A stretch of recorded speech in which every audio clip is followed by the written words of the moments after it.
नमस्कार, आप देख रहे हैं टुडे 24 न्यूज और मैं हूं आपके साथ सपना मदेशिया। मंदिर को लेकर पुजारी व ग्राम प्रधान सहित ग्रामवासियों में बहस। मंदिर में ताला लगाने की कही गई बात। सिलाकोई धुलकोट गांव में ग्राम प्रधान कुसुम लता के द्वारा सभी ग्रामवासियों के साथ मिलकर एक मंदिर समिति का गठन किया गया, जिसमें सभी ग्रामवासी पहुंचे। वहीं मंदिर के पुजारी रोहित पुरोहित का कहना है कि यहां पर पहले से ही सन 2010 से एक समिति चलती आ रही है, जिसका खंडन नहीं किया गया, जिसके बावजूद आप समिति नहीं बना सकते। इसी बात को लेकर ग्राम प्रधान सहित ग्रामवासियों की मंदिर पुजारी रोहित से जमकर बहस हुई। इस मामले में गांव के जो भक्तजन हैं या गांववासी हैं, उनका क्या कहना है?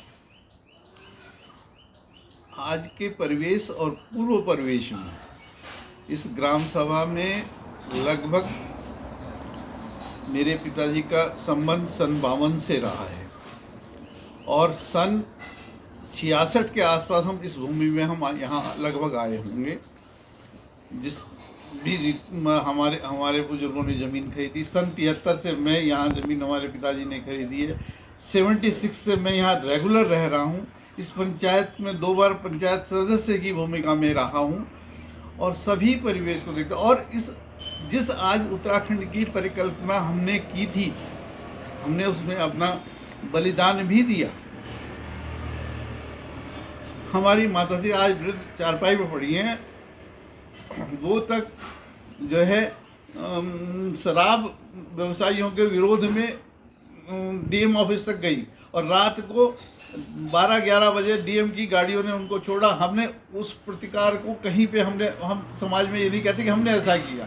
हम उत्तराखंड आंदोलन में हमारी सक्रिय भूमिका रही, हम उसका भी श्रेय नहीं लेना चाहते। हम ये कहते हैं आज हमारा प्रदेश तरक्की करे है। और आज जब हम इस रूप में हमारे पिताजी द्वारा इस ग्राम सभा में पहला मंदिर का निर्माण करवाया गया, हमने 2-2 रुपये चंदा लेकर के उसका निर्माण करवाने में अपना आहुति दी और उसका निर्माण करा। आज उस भगवान की सेवा करते करते आज जब हमारे ऊपर ब्राह्मणों के ऊपर एक कुठाराघात और एक जूते से प्रताड़ित करने वाले शब्दों का प्रयोग किया जाता है ऑडियो कैसेट के द्वारा, जो हमारे के संज्ञान में आया है, ये एक हमें ऐसा लगता है या तो हमें अपने को कुछ करके दिखाना पड़ेगा या हमें अपने को बिल्कुल हम निष्क्रिय हो जाएं।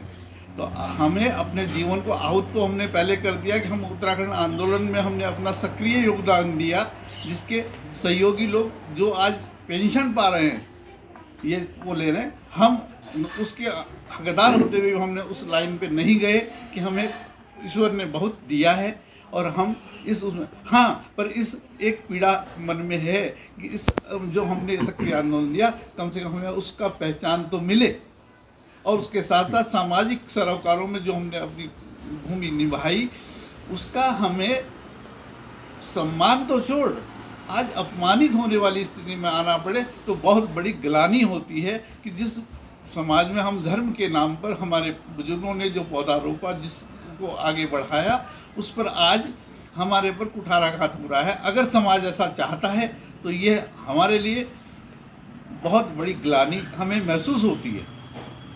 हमारी पर्सनल किसी भी दलीय लोगों से या विरोधी लोगों से किसी से कभी कोई अभी तक कोई रंजिश नहीं है और हमें कल से हम आहत हैं इस विषय से। जो पंचायत में जिस तरह का रूप रंग दिखाया गया, ये एक अच्छे समाज की परिणति नहीं दिखाई देती। जो हमारे गांव हमारे परिवार, हमारा गांव हमारा परिवार है और हमारे को ऐसा लगता है कि ये आने वाले। जय माता दी। मैं आचार्य रोहित वाड़ी, डाट काली मंदिर पुजारी, धुलकोट से आप लोगों को सभी को रंगों के त्यौहार होली की अनंत अनंत शुभकामनाएं देता हूं। सभी ग्रामवासी, सभी क्षेत्रवासी और सभी हमारे भारतवासियों को ये रंगों के पर्व होली की अनंत शुभकामनाएं। सभी के जीवन में माँ भगवती रंग अनेक रंगों को भरे, सबके जीवन को खुशहाल बनाए, यह शुभकामना है। और इसी के साथ मैं ये चाहता हूँ कि सभी खुशहाली से रहें, परंतु जैसी घटना घट रही है और पूर्व संज्ञान में दे चुका हूँ सब जगह अपने माननीय विधायक जी को भी और प्रशासन को भी, तो उनको मैं कहना चाहता हूँ कि जिस प्रकार की अप्रिय घटना डाटकाली मंदिर के विषय में घट रही है, तो इस बात से संज्ञान लें कि ऐसा ना हो कि होली पर कोई हमारे को ऐसा खतरा महसूस हो रहा है कि कुछ लोग हमारे संग कोई अप्रिय घटना कर सकते हैं, तो ऐसा ना हो कि, और सभी को होली की बहुत अनंत शुभकामनाएं।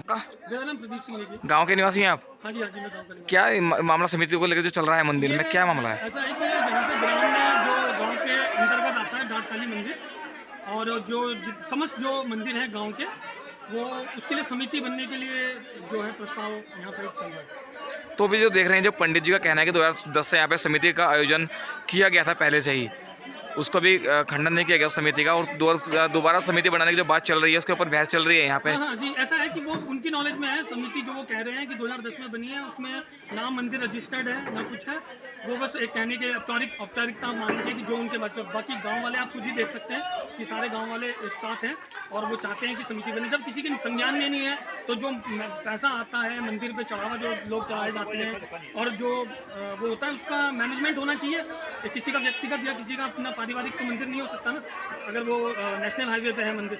आपका कहना है कि जो पहले पैसा आया उसका कोई आता पता नहीं है पैसे का? उसका कोई नहीं, वो व्यक्तिगत, मैं तो कहता हूँ तो जो नई समिति का जो इनकी जांच होनी चाहिए, जो गठन कितनी प्रॉपर्टी जो गठन होने जा रहा था अभी समिति का, ये आपकी जो समिति थी रजिस्टर्ड समिति है? ये रजिस्टर्ड समिति बनेगी। इसमें एसडीएम के पास यहाँ से पत्र जाएगा, उसके बाद एसडीएम महोदय उसको मंदिर को रजिस्टर करेंगे और उनके नामों को जो भी यहाँ से प्रस्ताव होंगे, नाम प्रस्तावित होंगे, उनको प्रस्तावित किया, मतलब उनको फाइनल किया जाएगा।